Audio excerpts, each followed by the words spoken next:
জ্বালানির মূল্যবৃদ্ধির প্রভাব এত কম যে খাদ্যমূল্যের ওপর পড়বে না বললেন বাণিজ্যমন্ত্রী।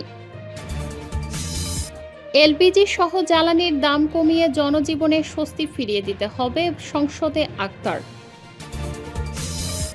সরকার আম রপ্তানি সম্প্রসারণে বিশেষ গুরুত্ব দিচ্ছে বললেন অর্থমন্ত্রী।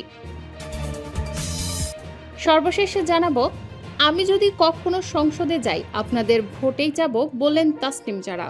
শিরোনাম শুনলেন, এবারে বিস্তারিত। জ্বালানির মূল্যবৃদ্ধির প্রভাব এত কম যে খাদ্যমূল্যের ওপর পড়বে না বললেন বাণিজ্যমন্ত্রী।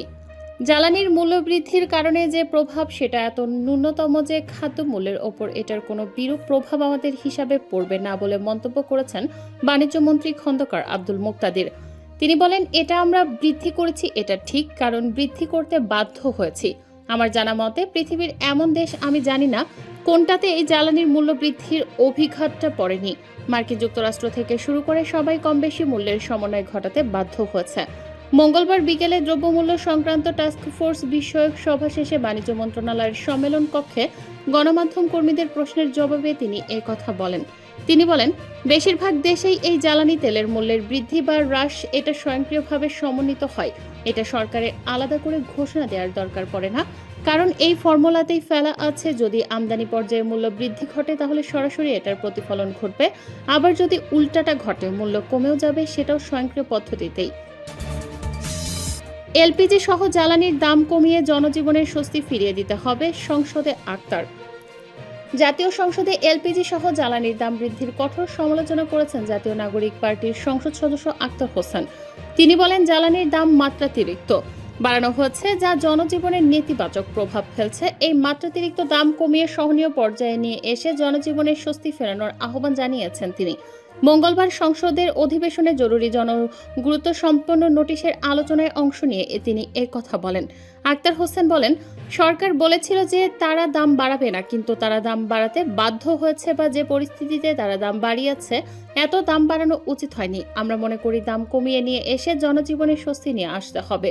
তিনি আরো বলেন, বৈশ্বিকভাবে একটা সংকটের মধ্যে আছি, একটা যুদ্ধ পরিস্থিতি চলছে, তার প্রেক্ষিতে বাংলাদেশে জ্বালানি সংকটের মতো একটা পরিস্থিতি তৈরি হয়েছে। কিন্তু আমরা নানা ধরনের খবর দেখছি যে আমাদের তেল সংকটে কৃত্রিম কিছু বিষয় আছে। সে বিষয়গুলোতে আসলে সরকারের পদক্ষেপ কি সেটা আমরা এখন পর্যন্ত ভালো করে জানি না। সরকার আম রপ্তানি সম্প্রসারণে বিশেষ গুরুত্ব দিচ্ছে বললেন অর্থমন্ত্রী। দেশের গুরুত্বপূর্ণ কৃষিপণ্য আমের রপ্তানির সম্প্রসারণে সরকার বিশেষ গুরুত্ব দিচ্ছে জানিয়েছেন অর্থমন্ত্রী আমির খসরু মাহমুদ চৌধুরী। তিনি বলেন, বিএনপির নির্বাচনী ইশতেহারে বরেন্দ্র অঞ্চলের কৃষির সার্বিক উন্নয়নে বরেন্দ্র প্রকল্প পুনরায় চালু, যথাযথভাবে আম সংরক্ষণের জন্য বিশেষ হিমাগার স্থাপন, বিশেষায়িত কৃষি পণ্য রপ্তানি অঞ্চল গড়ে তোলা ও কৃষিভিত্তিক শিল্পায়নের ওপর জোর দেওয়া হয়েছে। মঙ্গলবার চাঁপাইনবাবগঞ্জ 3 আসনের বিরোধী দলের সদস্য মোহাম্মদ নুরুল ইসলামের তারকা চিহ্নিত প্রশ্নের জবাবে তিনি এ তথ্য জানান।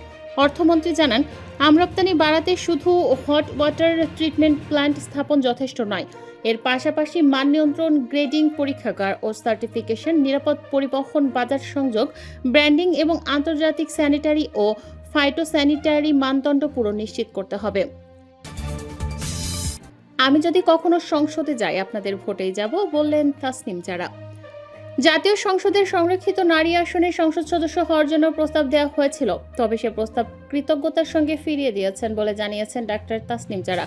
তিনি বলেন, আমি যদি কখনো সংসদে যাই আপনাদের ভোটে যাব।